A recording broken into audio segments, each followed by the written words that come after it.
नमस्कार, मैं प्रद्युमन जोशीला।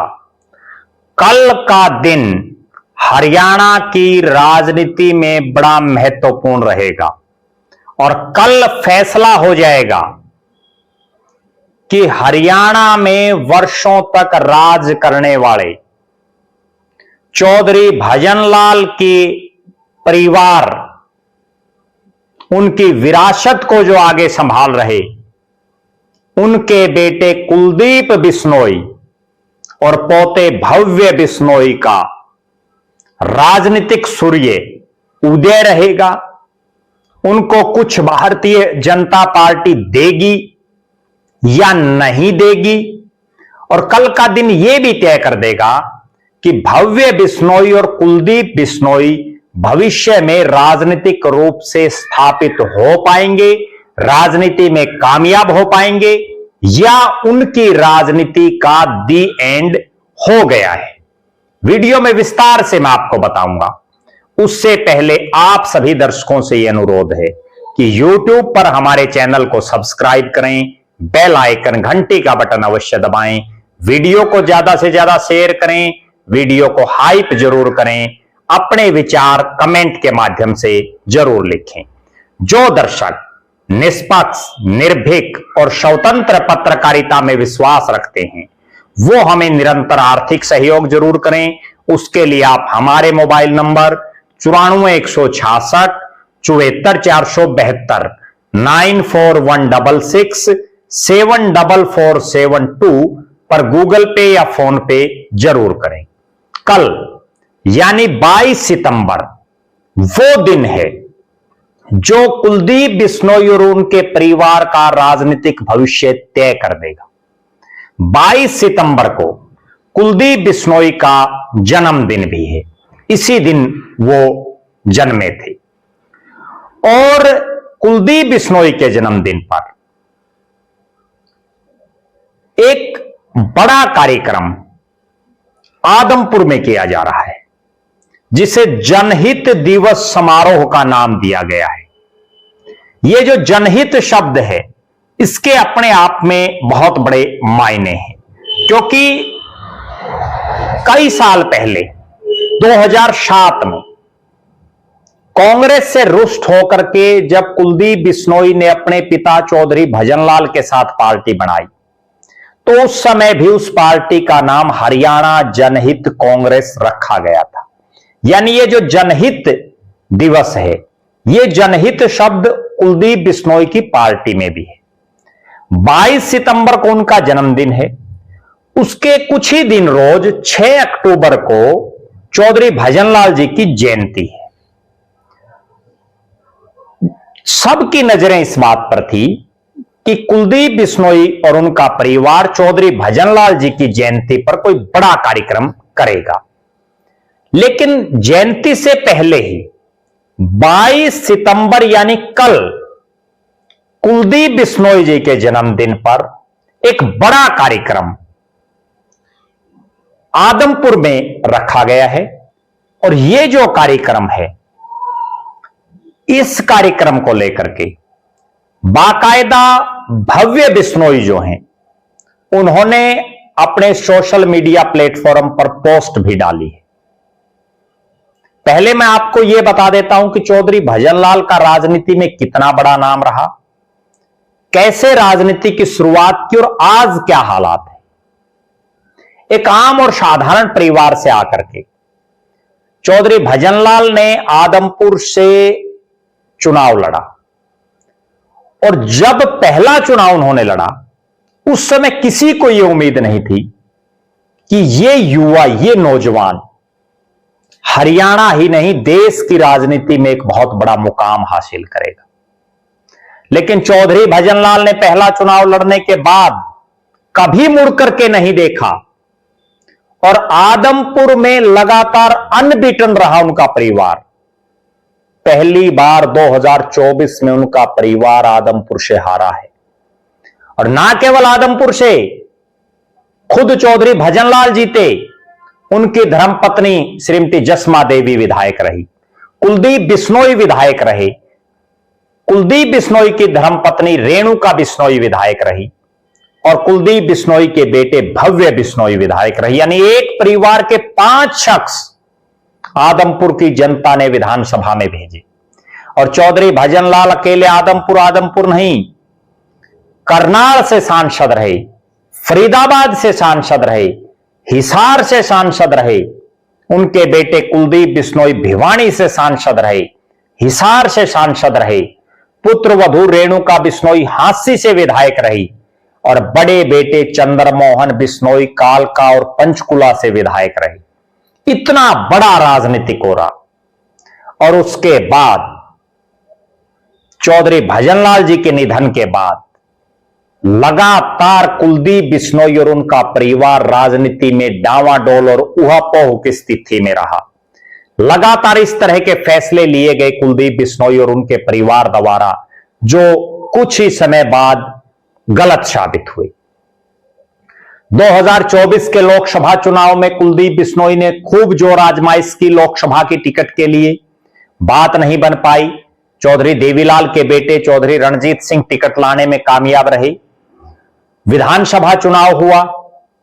भव्य बिश्नोई जो चौधरी भजनलाल के बेटे हैं, पहली बार आदमपुर की सरजमी पर चौधरी भजनलाल का परिवार विधानसभा का चुनाव हारा और हराया चंद्र प्रकाश ने, जो पूर्व सांसद और चौधरी भजनलाल के सबसे नजदीकियों में शामिल पंडित रामजी लाल के भतीजे। इस चुनाव हारने के बाद लगभग 1 साल के बाद अपनी राजनीतिक सक्रियता आदमपुर में दिखाने का काम करेंगे भव्य बिश्नोई। हालांकि बीच बीच में वो आते रहते हैं। कुलदीप बिश्नोई भी पूरे हरियाणा में बीच बीच में घूमते रहे, लेकिन पहला बड़ा कार्यक्रम जनहित दिवस समारोह के तौर पर मनाया जा रहा है। और सबसे बड़ी बात, बिना किसी चुने हुए पद के आज ना कुलदीप बिश्नोई विधानसभा और लोकसभा में है, ना रेणुका है, ना भव्य बिश्नोई है।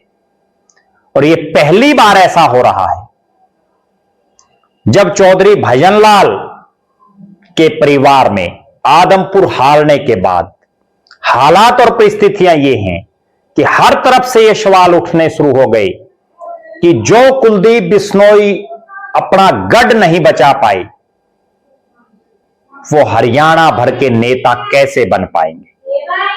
बहरहाल भव्य बिश्नोई ने जो पोस्ट लिखी है, अगर मैं आपको वो पढ़ करके सुनाऊं तो आपको अंदाजा लग जाएगा कि किस तरह से खुद ही मियां मिट्ठू बन रहे हैं, खुद ही जो है अपने पिता की प्रशंसा कर रहे हैं। उन्होंने लिखा, राजनीति में बिना किसी पद के भी अगर कोई जनता के दिलों में जगह बनाता है तो वह सिर्फ अपने संघर्ष और ईमानदारी की वजह से संभव होता है। जन नेता वही कहलाए जो जनहित के लिए डटे रहे। ऐसे ही विरले जन सेवक हैं शेरे हरियाणा चौधरी कुलदीप बिश्नोई।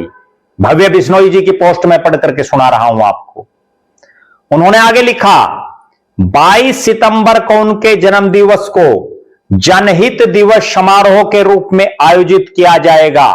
हमारे सभी संघर्ष के साथियों व हमारे भाजपा के परिवार से प्रार्थना है कि प्रातः 9:15 बजे मंडी आदमपुर पहुंचकर हमारे नेता को और भी ताकत से जनहित के लिए संघर्ष करते रहने की प्रेरणा देने पहुंचे।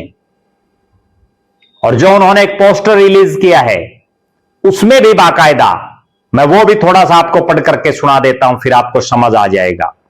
जिसमें उन्होंने लिखा, सादगी, ईमानदारी एवं संघर्ष की मिसाल पूर्व सांसद बिश्नोई रत्न चौधरी कुलदीप बिश्नोई जी के जन्म दिवस के उपलक्ष्य में जनहित दिवस समारोह 22 सितंबर 2025 समय प्रातः 9:15 बजे मंडी आदमपुर। इस अवसर पर भजन ग्लोबल इंपैक्ट फाउंडेशन की तरफ से बाढ़ग्रस्त प्रभावितों के लिए राहत सामग्री रवाना की जाएगी। भव्य बिश्नोई ने सबको आमंत्रित भी किया है इस कार्यक्रम में लगभग 1 साल के बाद जिस ढंग से कुलदीप बिश्नोई के जन्मदिन पर यह कार्यक्रम मनाया जा रहा है, इस कार्यक्रम में कितने लोग पहुंचते हैं, जो सबसे बड़ा सवाल है। क्योंकि ये ऐसे समय में कार्यक्रम है जब चौधरी भजनलाल का परिवार आदमपुर से चुनाव हार गया। इसमें कितने वो लोग पहुंचते हैं जो कुलदीप बिश्नोई के साथ और चौधरी भजनलाल के परिवार के साथ जिन्होंने लंबा संघर्ष किया। आदमपुर के अलावा हरियाणा के अलग अलग कोनों से कितनी भारी तादाद में लोग पहुंचते हैं, यह सबसे बड़ा सवाल है। और दूसरा बड़ा सवाल, इस कार्यक्रम में भाजपाई पहुंचते हैं या नहीं, कितने भाजपाई आते हैं, यह भी बहुत बड़ा सवाल है। क्योंकि अक्सर हमने देखा है कुलदीप बिश्नोई या भव्य बिश्नोई जब भी हरियाणा के अलग अलग इलाकों में कहीं जाते हैं तो ज्यादातर वही लोग आगे पीछे मिलते हैं या ज्यादातर उन्हीं लोगों के कार्यक्रम होते हैं जो हरियाणा जनहित कांग्रेस बीएल में रहे हुए हैं। अब चूंकि कुलदीप बिश्नोई का परिवार बीजेपी में है तो बीजेपी के कितने नेता उनको बधाई देने के लिए पहुंचते हैं, यह सबसे बड़ा सवाल है।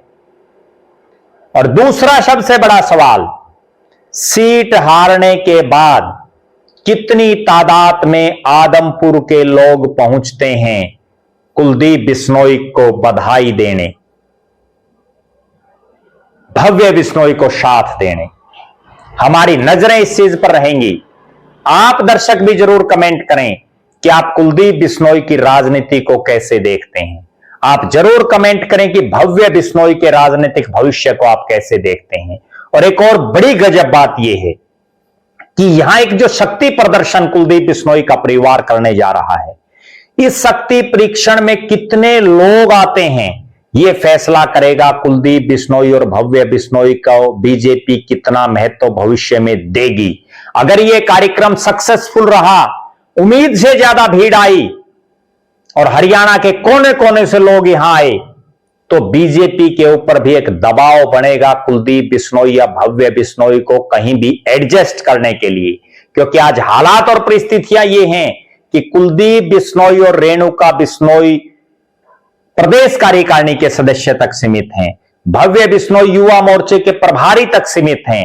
ये वो पद हैं जो कभी चौधरी भजनलाल का परिवार सैकड़ों की तादाद में लोगों को प्रदेश कार्यकारिणी के सदस्य खुद ही बनाता था, और आज उनकी ये हालात है। बहरहाल 22 सितंबर का ये दिन बिल्कुल क्लियर कट तय कर देगा कि भविष्य में कुलदीप बिश्नोई और भव्य बिश्नोई को कोई चौधर बीजेपी देगी या उनकी अब बीजेपी को कोई जरूरत नहीं रही है, उनका कोई जनाधार नहीं बचा है। यह भी कल का दिन तय कर देगा। हम इस कार्यक्रम के बाद भी एक वीडियो बनाएंगे, आपको बताएंगे कि कैसा कार्यक्रम रहा, बीजेपी कुछ दे सकती है या बीजेपी को पता लग गया इस कार्यक्रम के माध्यम से कि कितना जनाधार अब कुलदीप बिश्नोई और भव्य बिश्नोई का बचा हुआ है। आप लगातार हमारे साथ बने रहें, हमारे फेसबुक पेज को लाइक और फॉलो करें, यूट्यूब पर चैनल को सब्सक्राइब करें, बेल आइकन घंटी का बटन अवश्य दबाएं, वीडियो को ज्यादा से ज्यादा शेयर करें, वीडियो को हाइप जरूर करें, अपने विचार कमेंट के माध्यम से लिखें। जो दर्शक आर्थिक रूप से सक्षम हैं वो हमें निरंतर आर्थिक सहयोग करें। बहुत बहुत धन्यवाद। आपका अपना प्रद्युमन जोशीला।